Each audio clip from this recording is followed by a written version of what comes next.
Okay,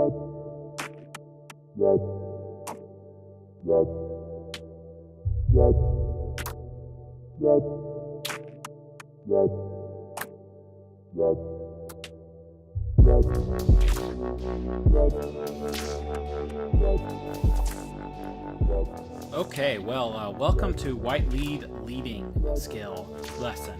This is your basic intro to loose leash walking. I chose to call this skill leading just to be a little bit unsettling to trainers who don't like the terms leadership in dog training. It has nothing to do with being a good leader, except for that, if you're a good leader, all of the skills will go better than if you're not a good leader. So what we're going to talk about is loose leash walking. Loose leash walking and leading a dog is different than defensive leash handling. In defensive leash handling, you're trying to learn how to use the leash, as a restrainment tool. And in leading, you're trying to use it as a lead, which is a tool for leading, not for restraining. Okay?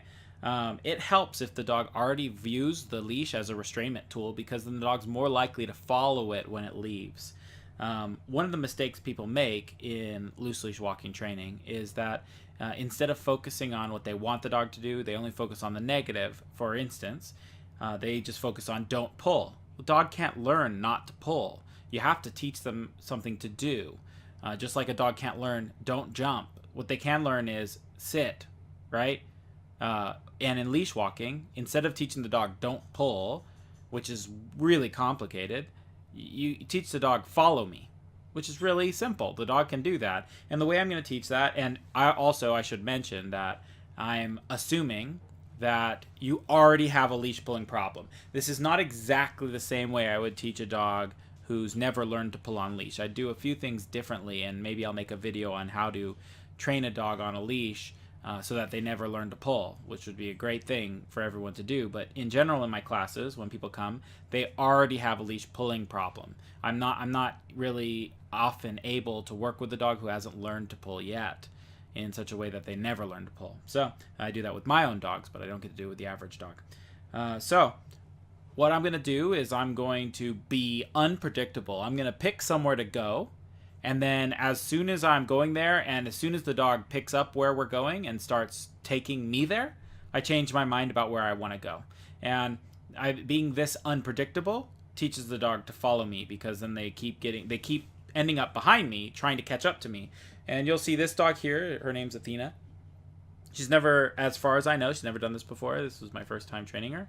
And she did a really good job responding, and this is what it looks like for the average pet dog. She had no idea what we were doing at first, and towards the end, we got a really nice conversation going back and forth on the leash. It's about communication and engagement and the dog wanting to be with you, not about teaching the dog not to pull, which doesn't require the dog to pay attention to you or communicate with you in any way. So, one thing that's important is I want you to look at my shoulder, my elbow, and my wrist, and look at their alignment and their tension, okay? You need to be stable when you hold a leash, and in other words, that the dog can't catch you by surprise and knock you over, but you also need to not be tense. So I'm not going to be holding any energy in my elbow and wrist. I just focus on holding my hands at my belly button calmly, and without trying to, you'll notice most people, their shoulder will start to rise up and their elbow will start to rise up because they're feeling tense, even when the dog's leash is loose like this, right? Which you should be completely relaxed when the dog is relaxed. So you must not tense up. And okay, so I'm only putting in as much tension in my arm as required to not pull me backwards. Okay, which I'm trying to let my hips do most of that tension. That's why I'm anchoring my hand to my hip.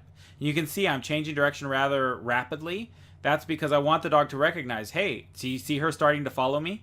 Okay, I wanted to realize, oh, he has no idea where he's going. He keeps changing his mind.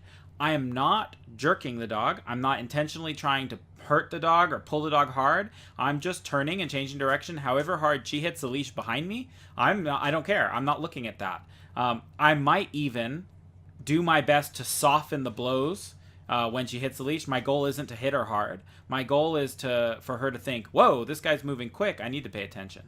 That's my only goal, not to cause any kind of discomfort in the dog, although that will naturally happen if she's not paying attention. And you can see there's moments where she's looking up at me, where, see there, she turned with me very nicely. And I'll go straight as long as she's willing to pay attention to me and walk with me. It's also important to know we're doing this in an environment that's not home. That was really nice turn. Look at her paying attention. That's beautiful. Okay. And you know you're doing this right when you stop and the dog stops without hitting the leash. So that's my first test. And I always like to take moments like this to stroke the dog and tell them they're a good dog. And let them know that this is about us being together, not me. I'm not paying attention to you, and you're not paying attention to me. I'm moving a little quicker now to get the dog more enthusiastic about following me. So what I was saying before, this is not her normal environment. This is she's at my place, and she's only been here a couple of times. And now I'm walking really slow to see what she does, and I'm just helping her learn to kind of stick with me and follow me. This is really tedious work, and it has to be done consistently. Every time you let her pull, or your dog pull, that they're going to learn to do that, and you can't let them if you want a dog that walks on leash. So it is important that you know your defensive leash handling for sure, and that you use the proper equipment for your dog whenever you don't have the time to train them. They should be on a management piece of equipment that either tells them they're allowed to pull, like a harness, or that tells them that just makes it easier for them to walk with you without pulling, like a bridle. Okay. So I will put bridles on dogs that I don't have time to train. And that just makes it so that they don't learn a bad habit. And you can see now, we're just connected now. Now, am I losing connection? Oh yeah, I'm losing connection all the time. This is lesson 1, right? She's, I think, 2 years now, 2 years old. So she's had 2 years of whatever training she had before this, of learning to pull on leash. And this is one session, one drop in the bucket of her experience of how to walk on leash. So it's going to take some time to get it perfect so that she'll walk with me perfectly all the time. Something to also note is that there's 2 different problems when it comes to leash. It's leash pulling and leash lunging. This will not fix her leash lunging. It can help a little bit, but really, leash lunging is a completely separate problem that has to be addressed separately, which is the white leash stay. So if you do white leash stay really high level and train it really well, and you do this, which is to fix leash pulling, then you'll have a dog that's perfect on leash all the time. But it takes a long time. And notice I'm doing it in an environment where it's a natural environment, but there aren't distractions. There aren't 10 other dogs. There aren't people. There aren't any rabbits at the moment. And I would graduate to those areas over time. It wouldn't happen immediately.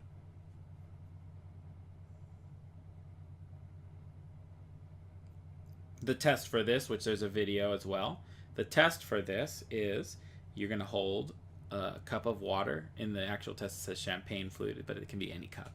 And it's filled with water, and you have to pick up the water in the same hand as the leash and take it to a destination 30 feet away, or 30 steps away, and deliver it there without spilling any water.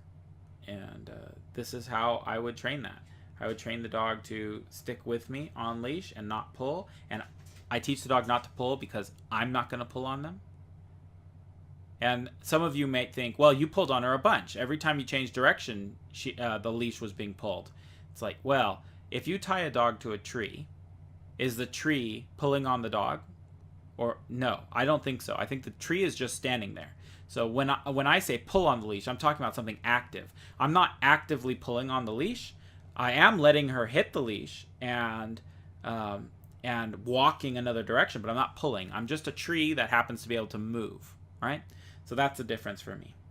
This is a pretty straightforward skill. So it's a shorter lesson, but it is tedious. So the homework I give people is, if you walk your dog every day for, say, 20 minutes, and you just adjust to your schedule. If you walk them 3 times a week for an hour, or every other day for 20 minutes, or however much you walk them, instead of just walking, you're going to walk that same amount of time, so 20 minutes, but only as far as you can go with your dog paying attention to you like this.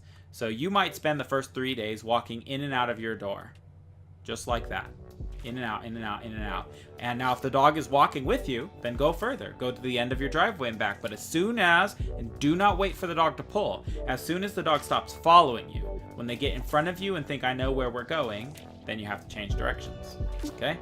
That's your main homework, and I look forward to seeing your tests. Let me know if you have any questions in the comments below, and check out our Patreon where you can submit your tests, and we hope to see you as part of our community.